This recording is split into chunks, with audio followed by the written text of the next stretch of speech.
Welcome back to the Lovin Daily. We have Walid Shah in studio, of course, one of Dubai's most talented photographers who created the highly acclaimed campaign Rock Your Ugly. He's here in studio to tell us more. Welcome.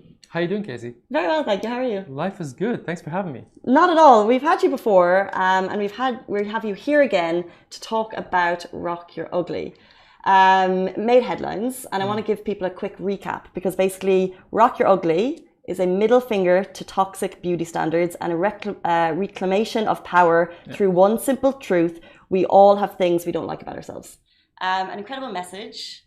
How did the journey for Rock Your Ugly start? We talked about this last time. I think you guys had me on the show before it was a book, when it was just kind of like taken off, and we're still creating the pieces and the stories. And it started where I wasn't happy with my body. And one day I woke up and took a photo of myself holding my belly, saying, online something like, "This is what my body looks like. I used to be a sportsman. I worked out before. I was happy about it, but now I hurt my back, and I stopped working out and stopped dieting, and this is what I look like now. But I'm not really going to do anything about it. Check back in next year. Let's see what happens." And that resonated with people, and so I kind of I made a note to get back to this one day and explore everybody else's insecurities about their body. And one day I did come back to it, and we went from just talking about bodies to talking about deeper things like mental health and recovery from cancer and other societal issues like abuse and things like that. And it became a whole story that sort of whatever you're going through in your life, it's embodied, it's sort of reflected in your body as well. And it's just stories of real people going through real stuff, and not sugar-coated at all. Well, this is exactly what's interesting because I introduced you as a photographer, but what's really incredible about Rock Your Ugly is the conversations that resulted from it, right? So can you kind of give us an insight as to how it works in terms of how the stories evolve and how you got deep into kind of people's psyche to really understand what their insecurities were? Yeah. So I mean, initially, if you see the stories, some stories are like super short, and that's where it first started, where I wasn't going that deep. But the more stories, the more people I spoke to, the deeper the stories became, because I started to learn, hey, there's more to the story than just the image and somebody's body and what they look like. So eventually it became, I'd spend with the person about 2 or 3 hours, sometimes 4. I'd record a conversation, and we'd go really deep into what was bothering them, and it goes back to their childhood and their, how they were parented, how they were, the culture where they grew up, and how that ties to where they are now, what they're feeling about their body and things like that. And then later I'd write out the story based on what they told me. It's sort of almost a word-for-word transcription of what they were telling me, and that's why I think it's powerful because it's in their voice. It's not in my voice; it's in their voice. So there's a few stories where we took parts of it out just because afterwards they weren't comfortable with sharing certain bits and pieces. But most of it is as raw as it comes. Just in terms of the size of this book. Yeah. How many photographs are in here? How many stories are you sharing? There's 55. That's incredible. Yeah. 55. 55. So 55 photo shoots, 55 kind of personal stories. Yeah. I saw these, I'm sure you all did. They made headlines, covered by multiple publications. Obviously your Instagram account shared them too. What was, let's say, for example, the public's reaction? Because, you're showing bodies, you're showing things which are potentially taboo. Yeah. What was the general reaction to a lot of these stories? Strangely enough, I was expecting a bit of a backlash because a few things I did before, they caught me a backlash. So I was expecting that from this, but surprisingly, it was very positive. Most people were like, "Yo, this is how we feel. This is, I feel that too. Can we get more stories?" People started to share and stuff like that. And I was really surprised, and that sort of gave me a bit of fuel to do more and more, and that's why there's 55.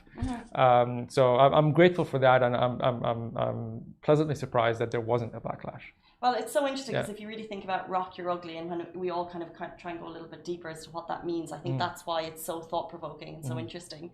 The process of making it into a book, though, by the way, Congratulations. Thank you. This is a lockdown COVID project. Amazing. You know? So it well, as soon as we were locked in, end of March last year, I was like, hold on, I wanted to do this. I wanted to write a book for a while. I've got all this content, it's ready. I've got the stories ready. So it was really a sort of a copy and paste job into a Word document. And thankfully, I found a publisher, the DreamWorks Collective, and they agreed to publish my book. They're like, hey, we love this, and they went with it. You're making it sound easy, but no, it wasn't easy. This is a long passion project, which I'm sure was not easy. It wasn't easy, but that's sort of the gist of it. Do you have is this your first book that you've brought kind of to publish? Yeah. That's the first one that's actually I've got my own sort of mini publishing house at home.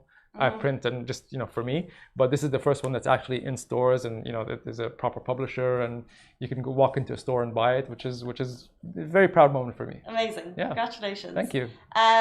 If we move on briefly from Rock Your Ugly, because I do want to talk about one of your campaigns that really struck me during COVID, which is of course Mojud. Mojud, yeah. Tell everyone what Mojud is, because what you did I think was really, really amazing. Mojud is a project born in COVID, in lockdown. Looks like this. This is Big House on the cover. Big House. Yeah, and it's a project where I nobody was working. All the freelancers had no work. Most people got fired from their jobs, and I thought, how do we help these people? How do you help everybody get work and get back on their feet? So I went on Instagram and I said, hey guys, I'm doing a new project called Mojud, which means I'm here, I exist, hire me, right? That's sort of the underlying message is hire me. So I'm here, I exist, hire me. And come by, let's shoot a portrait of you, make it look cool, like you're on a cover of a magazine, because what I learned from my other project magazine cover is that if something looks like a magazine, it's instantly more important to whoever's viewing it. You're instantly like, oh, there's some text around it. It looks like a real thing. This person must be important to be on this cover, right? Just naturally. So I'm like, let's make everybody a cover star. Everybody. Amazing. So, and the main thing was pay what you feel. You got money, pay. You don't have money, it's all good. You can pick however much you want to pay, and once you get there, help me out. Or if you can't help me out, let me help you out. So that's what happened, and it's kind of like blew up. And I think I've got about 350 to 400 portraits, of Mojud. I probably shouldn't go into this, but that's 350 photo shoots of your time editing. Yeah. How? I had a very nice streamlined process. Okay. First of all, these aren't edited. There's no Photoshop. There's no. Nothing. Okay, so I was wondering. Okay, so it's all within. Oh, so cool. Yeah, there's no Photoshop. We don't edit faces. Everything's raw and natural. Obviously, just the branding and people's name and stuff like that. But I did this over many months. I started in March, and I think it's kind of still ongoing. Like whoever wants to can come and do it. But I think the time has passed where everybody's still struggling like they were before. So I think this sort of ended in December. So I started in March, ended in December, but it's still kind of open. An incredible relationship builder as well. Has anyone kind of come to you afterwards with kind of the good news stories? For sure. Multiple people got freelance gigs. Some people got hired for permanent jobs. It was great and very fulfilling as well. These are both two incredible, very personal projects, I imagine. You also work with big brands, which I know that we spoke about before. But I do want to talk about big brands versus your kind of creative style. Because I am interested. Let's say you've worked with Lovin, Namshi, plenty more, I'm sure. How do you go in? You're so artistic, you're so creative. How do you go into these big brands and align with them? Is there ever any clashing of heads? I'm not sure. I'm not sure how to answer that, but they're very separate. Sort of the art side and the personal projects and the work. So it's strange because I get hired most of the time because somebody saw my personal projects. Like, we saw this thing. I wanted to know who this guy is, and let's say they saw Mojud and like, hey, we want to shoot a car campaign. It has nothing to do with each other. Right? It's just, this is sort of something that somebody saw and decided they like this thing. Let's see who the person behind it is. let's hire them for something else, which is great because that's what it's for me as well. So it doesn't have to align artistically or the message. It's sort of these two separate entities where there's the art and then there's the business. That sometimes it does align and sometimes it doesn't, and that's okay. And let's say projects you're working on at the moment. Anything exciting you want to tell us about? Like, is Mojud still ongoing? Rock Your Ugly is available for sale, guys, which we'll get to in a sec where you can buy it. What's the kind of current? What's the latest? Current, I actually was just talking to Shahir about it backstage. I'm not sure. I did this one project, but I'm not sure if I'm putting it out yet. I'm not sure if I'm ready to put myself out there again yet. But it's called couture, and it kind of makes fun of the industry and you know, the fashion side of things, and you know how people are celebrating trash these days. It's kind of like, I'm not sure if I want to put it out yet, but I'm thinking about it. It's so interesting that you're not sure if you're ready to put yourself out there yet. Can you, I can't, let's say for example, as writers we write, but we're kind of hiding behind news because it's not very creative, it's facts. How nerve-wracking is it for you individually to put something there originally into the spotlight? Like, this is what I made, this is what I'm standing behind. It's. Are you a perfectionist? I'm not a perfectionist at all. You know, as soon as I finish something, you know, I slap it into JPEG, and that's it. It's finished, and you know, whatever happens. Usually the same day. I don't go back and look at it. I finish something and it's the same day. But my personal projects are very. There's like a part of me and a part of my opinion in there as well, and sort of being where we are here, your opinion sometimes gets misconstrued, right? So it's always nerve-wracking to put something out there that has your actual personal opinion on it, and I'm just aware of that. What do you mean misconstrued?